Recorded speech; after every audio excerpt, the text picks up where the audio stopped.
Hello friends, welcome on my YouTube channel. तो 28 सितंबर को geography का जो पेपर था उसका रिव्यू करेंगे हम। पूरा क्वेश्चन पेपर जो जो याद रहा है, उस कौन कौन से क्वेश्चन आए हुए थे, पूरी जानकारी दी जाएगी। कोई बोल रहा है पेपर डिफ़िकल्ट था, कोई बोल रहा है इजी था। तो चलो पेपर को ही देखते हैं। पेपर तो ऑनलाइन था, पर जो क्वेश्चन, जो टॉपिक याद रहे हैं, जहाँ जहाँ से क्वेश्चन आए हुए थे, तो उस पे हम बात करते हैं। तो चलो, मैंने कुछ जहाँ से क्वेश्चन आए हुए थे उन टॉपिक्स को लिखा हुआ है। कुछ क्वेश्चन डायरेक्ट याद रहे हुए हैं, तो चलो करते हैं डिस्कस। ये देखो, ये है पेपर जिसमें कि पहले पहले मेरे को जो क्वेश्चन याद आया वो लैब्राडोर की धारा थी।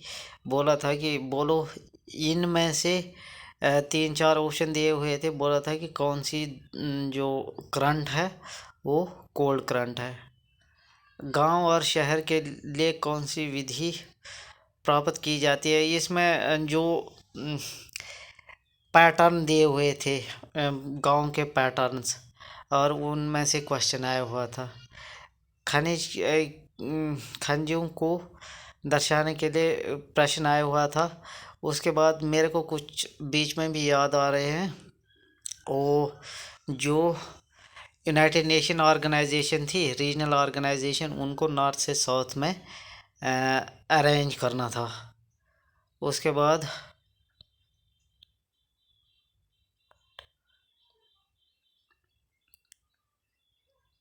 जो आइनोस्फेयर थी उसके डीप से क्वेश्चन पूछा हुआ था। उसके जो सब टाइप्स थी, डी टाइप, ई टाइप, एफ टाइप, तो उसमें से भी क्वेश्चन आया हुआ था। उसके बाद वान थोनिन के मॉडल से क्वेश्चन आया हुआ था। पाइवट रीजन के बारे में बताया हुआ था। उसके बाद जो क्वेश्चन था वो था प्रैक्टिकल ज्योग्राफी से।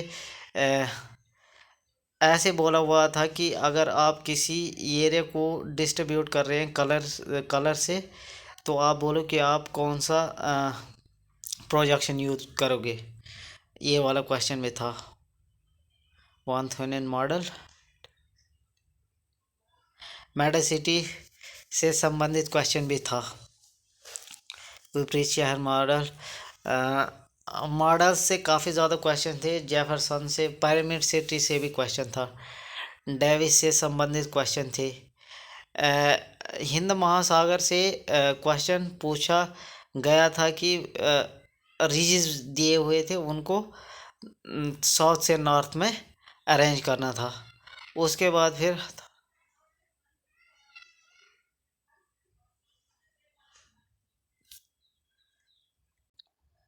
अल्बिडो से क्वेश्चन आया हुआ था।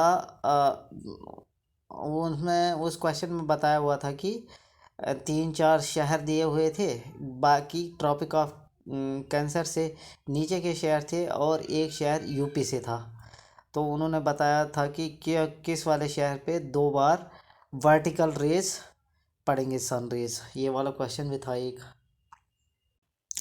एक क्वेश्चन था हीट बजट वाला। हीट बजट से भी अच्छा क्वेश्चन आया हुआ था। अ, और दूसरा था एग्रीकल्चर की थ्योरी जो थी वॉन यूनियन वाली, उससे भी क्वेश्चन आया हुआ था। सेंसिस से भी क्वेश्चन आया हुआ था। एक दो क्वेश्चन सेंसिस के भी थे। मगर सेंसिस का क्वेश्चन काफ़ी ज़्यादा टफ लेवल का बनाया हुआ था उन्होंने। ऐसे ही कुछ एजुकेशन के बारे में दिया हुआ था और स्टेट्स दिए हुए थे, उसके हिसाब से फिर उनको अरेंज करना था। ओवरऑल जो पेपर था वो इजी नहीं था, पर मॉडरेट टू टफ लेवल का पेपर हम उसको मान सकते हैं। इजी तो नहीं था। जिसने पढ़ा हुआ होगा उसके लिए मॉडरेट होगा, और जिसने थोड़ा बहुत पढ़ाई में कमी होगी तो उसके लिए तो टफ ही था। बुक्स और ऑथर्स में से क्वेश्चन आए हुए थे। तो ओवरऑल देखा जाए तो पेपर ठीक ही था। और जो पेपर फर्स्ट था वो मेरे को खुद टफ लगा हुआ था कि कुछ चीज़ें उसमें सीधा सीधा टफ आ रही थी। वो मैथमेटिकल रीजनिंग जो था उसमें वो क्वेश्चन दिए हुए थे। एक क्वेश्चन तो एवरेज से आया हुआ था, वो आसान था, पर बाकी 3-4 आए हुए थे वो मेरे को कुछ टफ लगे। तो ये थे कुछ क्वेश्चन जो कि 28 को आए हुए थे। आप मेरे को कुछ क्वेश्चन छूटे हुए होंगे तो आप कमेंट सेशन में बता सकते हो कि इस वाले टॉपिक से भी क्वेश्चन आया हुआ है। अब हम इसके कट ऑफ के बारे में भी जल्द बात करेंगे। तो चलो इस वाले वीडियो में इतना ही, मिलते हैं नेक्स्ट वीडियो में, तब तक के लिए बाय बाय।